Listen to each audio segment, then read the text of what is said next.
Hello everyone, welcome back to another interesting tutorial on Git. Before starting the tutorial, an important update. As soon as this series ends in next 4-5 tutorials, I'll be starting another tutorial series. Please let me know any specific topic or library or framework you want to learn and I'll try to cover it up. So let's start now. In the last tutorial, we have learned how to push, pull and clone code. Today we'll discuss about branching concepts. As we already know, branching helps to develop features independently and we had discussed this to a great length in tutorial 1. Please watch out that video if you have missed it out. So without wasting any time, let's do some work. Till now we have worked only on one branch, that is the master branch. From today onwards, we'll be creating new branches and working on those branches. So let's open our code base which we are working on. If I do git log here, yeah, so this was the last commit which we have left and we'll start from here only. The syntax to create new branches: git checkout -b and branch name here.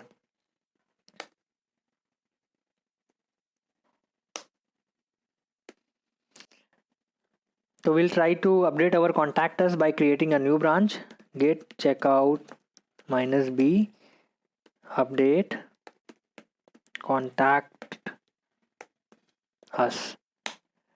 Switch, so here it says switch to a new branch, update contact us. If I do git log, you can see that this was the last commit which was present in the master is coming in this branch. Let's go to our code and update it. Let's go to contact us and I'll write save it. If I do git status here, there is contact us file is modified. We'll add it up. Git commit, enter, and we'll type the message.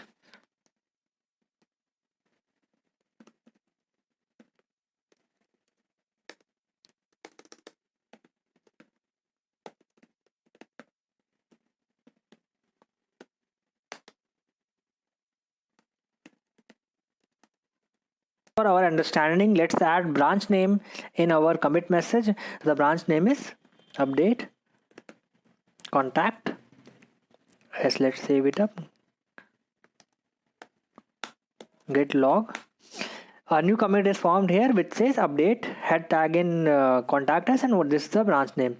Now if I go to master, let's say git checkout master, so switch to branch master, your branch is up to date. You see here the head tag is gone, and if I do git log, the commit message which we have added there was also gone. The reason being, commit is already only present in the branch which we have created but not in the master. To view the current branch which we are working on, the command is git branch. So if I do git branch at this moment, it's giving me this is the current branch which is in green color. If I switch to my another branch, the command to switch the branch is git checkout, and then you have to type your branch name. If I do git branch again, you see this is in green color because this is the current branch which we are working on here, guys.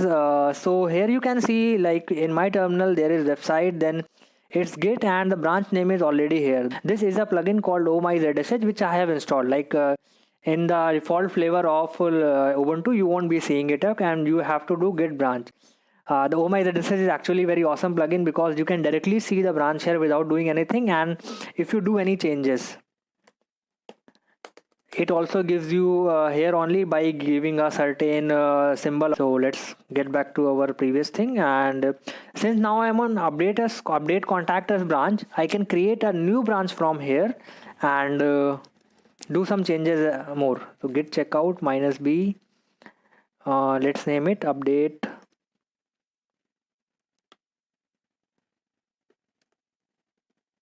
contact us, add address. Now I'm on this branch. Let me add the address. There's some dummy address. Git status, git add dot, git commit, then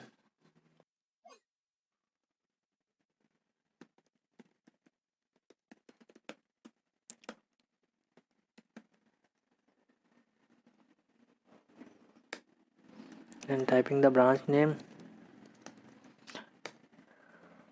Guys, this is Vim. So in Vim, whatever is followed by hash is a comment. So it's not taken care as a commit message.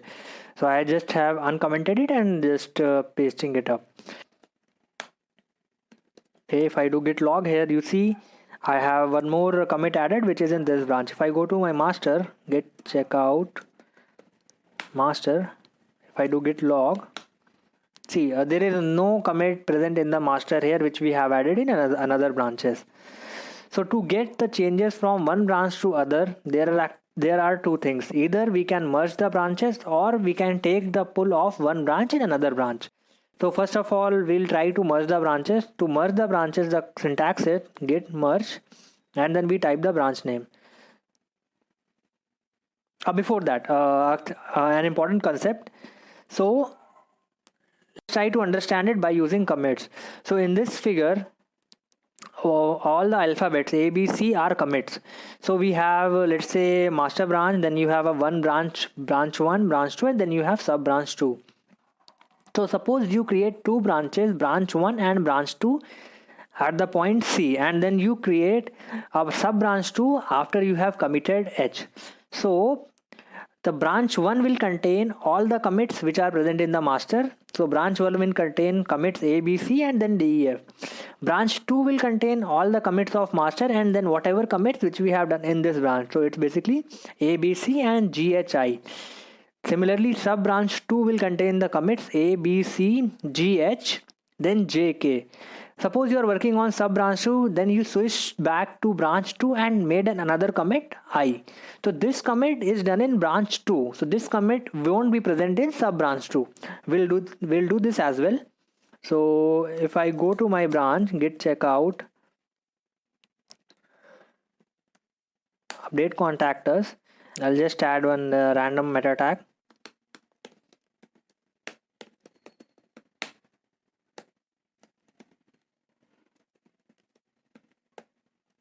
And the branch name is update contactors.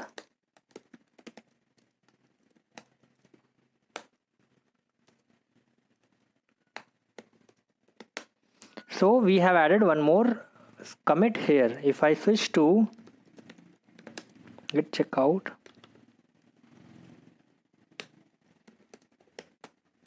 you see that commit is not present here. Now let's go back to git checkout master and we'll see how to merge the branches. So the command to merge the branches is git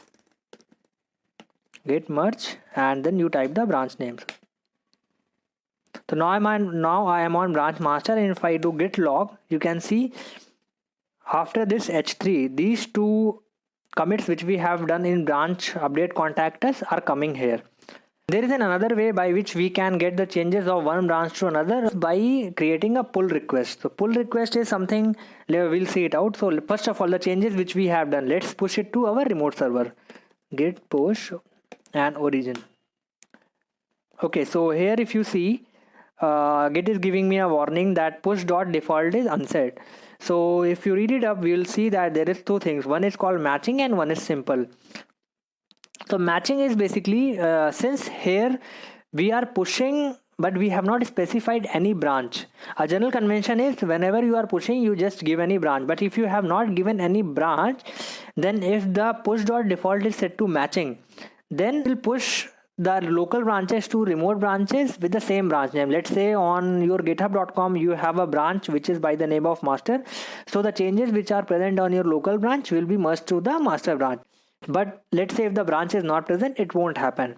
However, the concept simple is it will only push the changes which are present in your current branch. This is a better thing to do because suppose you have like 10, 20 or some random dummy branches created in your local code, and if you push all of them accidentally to a Git server, there might be another people who have the branches by the same name and their code might be overridden. So generally it's a good idea that you only push the changes from your branch only to the remote branch. So let's cancel it up and we'll do git push origin master.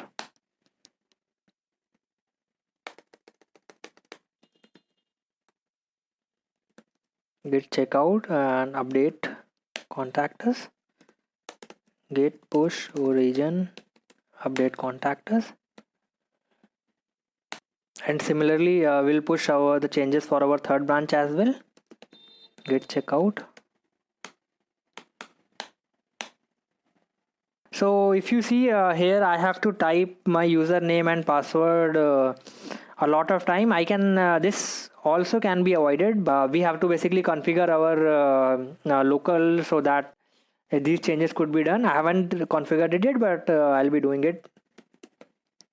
And I'll be telling you as well that how to do that changes so that you don't have to type your username password again and again. Yeah, so my changes are pushed and they are on github.com. We'll go here and this. So if I go here, you can see there is a branch master, and then you see there are two more branches which we have here. Okay, so if we switch to this branch, we'll see that the code related to that branch is coming here. Now the thing is compare and pull request. This is a concept where from one branch we can push the changes to another branch. So we have to set up my base branch, which is the master or my main branch, and then to which branch we want to do. Then we specify some description and all, and we create a pull request. Now the advantage for pull request is that this is open, so I can copy this link, and this link could be given to anyone, and he can go to this link. He can put out some comment. Like if I go into the commits and you see this is the commit here, and if I go here I see the file change. So if I want to comment something that okay, this is wrong, or please write proper address, and I can add single comment. So this is open where people can do a lot of discussion. Let's say you want to implement certain functionality in some way, or but some other guy says that the another method is much better in implementing it. So all those discussion can be done here, and we can modify our code, and then finally once everyone is satisfied, then we can go here. Then we can go to conversation, and you can go and you can do merge pull request here, and it will say confirm merge. So this says pull request successfully merged and close. So all the changes have been merged now. Now if we go to our local, the changes won't be here because we need to pull all our changes. So we'll do git checkout master git pull. The changes, which is the address line, was not present in the master earlier, now is coming here because the branch has been merged. And another concept here comes is, let's say I am working on this sub branch 2, and if I merge my sub branch 2 to my master branch, the commits which are present on the intermediate branches, let's say the branch on branch 2 will also be merged. So we'll try to understand it.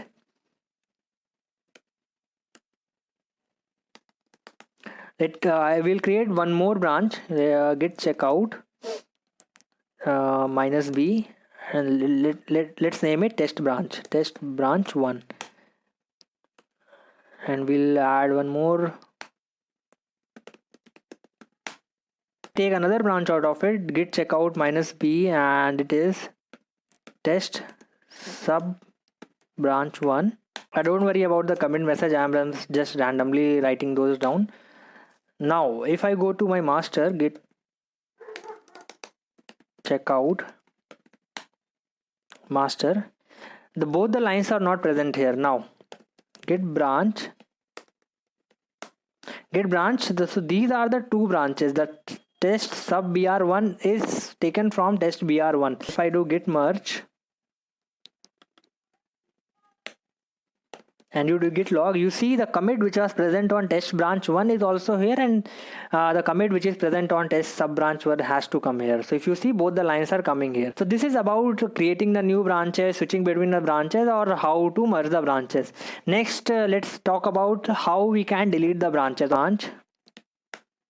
If I want to delete, let's say update contact us, the syntax at git branch -d, and you type the branch name. So it's saying deleted branch, update contact us. You do git log, you do git branch And if you see, branch is not here, but the branch is still present on the remote server, which is github.com. So if I come here,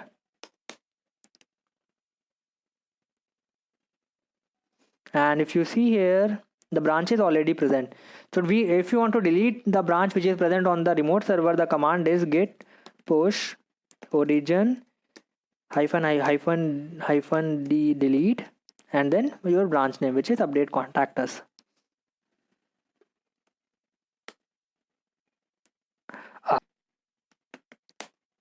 It's saying deleted. Just do a refresh.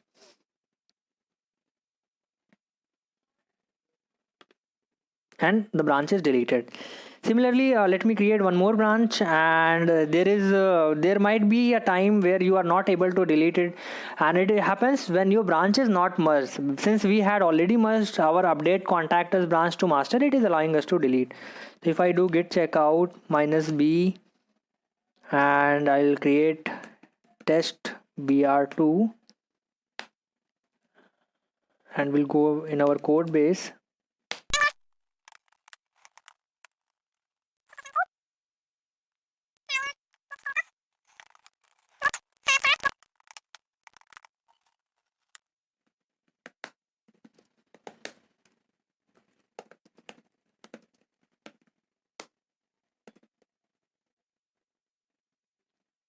Git branch -d and test br2. See, it's saying error. The branch test br2 is not fully merged. If you are sure you want to delete it, you need to run it with capital D flag. So this is just an error because the branch is unmerged and we do not accidentally delete any of our changes. So we can do git branch -d and the branch is deleted. So if I do git branch here, you can see the branch is not present. Let me clear it up. So there might be a problem, or some people face problem that they are not able to switch between their branches. Git might be giving them some errors. That generally happens when you have some of your untracked changes or unstaged changes present. So if you have not committed all of your changes, Git generally gives you a warning that you save them and then you change the branch. Otherwise you will be losing those changes. Let's say I am on master branch, and if I do some of the changes, so till now you have seen whenever I was switching the branches, I was making the commit and then only switching the branches. But here I have done the changes, and now I will try to switch the branch. So git checkout, and okay, let's see what branches we have. Okay, so I'll switch to this branch.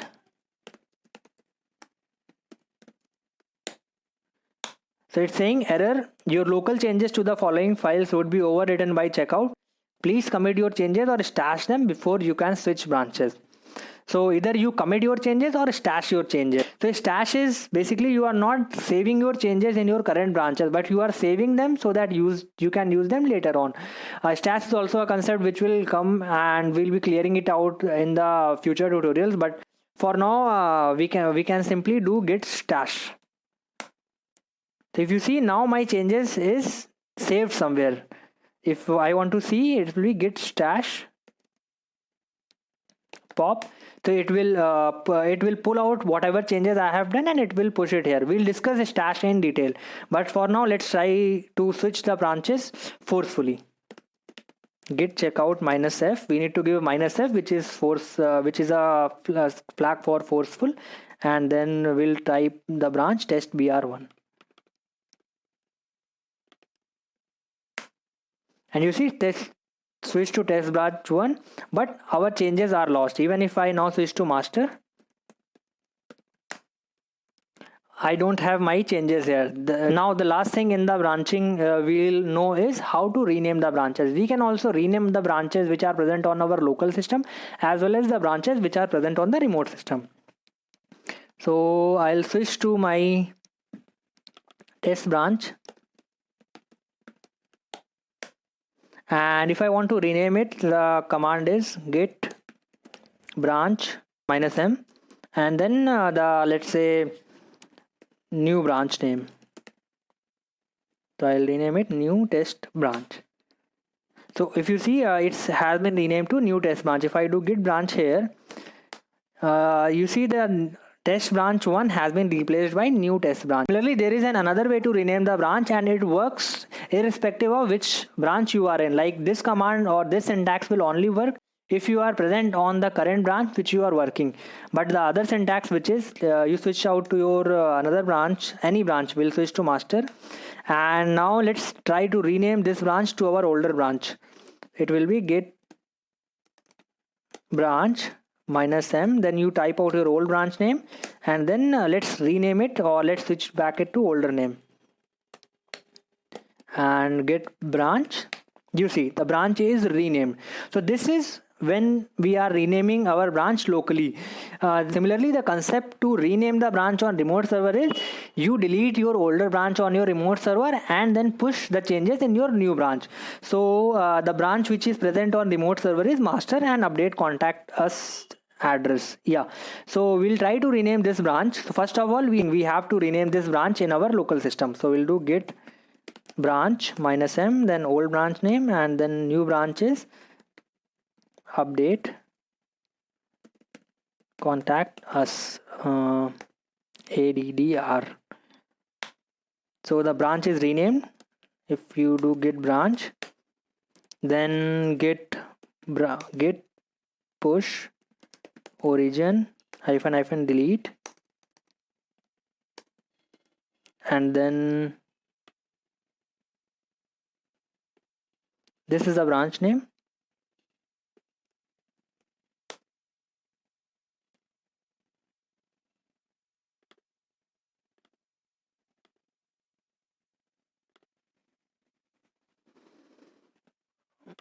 So guys, my internet was gone. I'll try it again.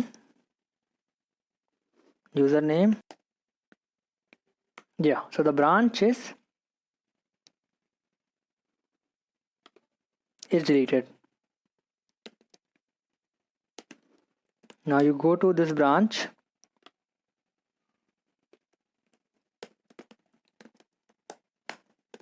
and do get push origin branch name. The changes are pushed. See here, this is the branch, and the commit which we have done was, I think, this one. See, the branch name is saying is update, which was our older branch. So commit message is not modified, but yeah, your branch is changed and branch is updated. So branch is updated in the local as well as in the remote server. So this will be it for the today's tutorial. I hope you like the video. Please make sure to give it a thumbs up and also subscribe to my channel. I'll be uploading the next tutorial shortly, and the next tutorial will be mainly on reset and revert, and after that we'll be discussing few more concepts such as how to do rebase, what are commit hooks, then what is git ignore, what stash is, and how to configure your local system so that you don't have to write down your username and password again and again. So till then, take care. Bye bye.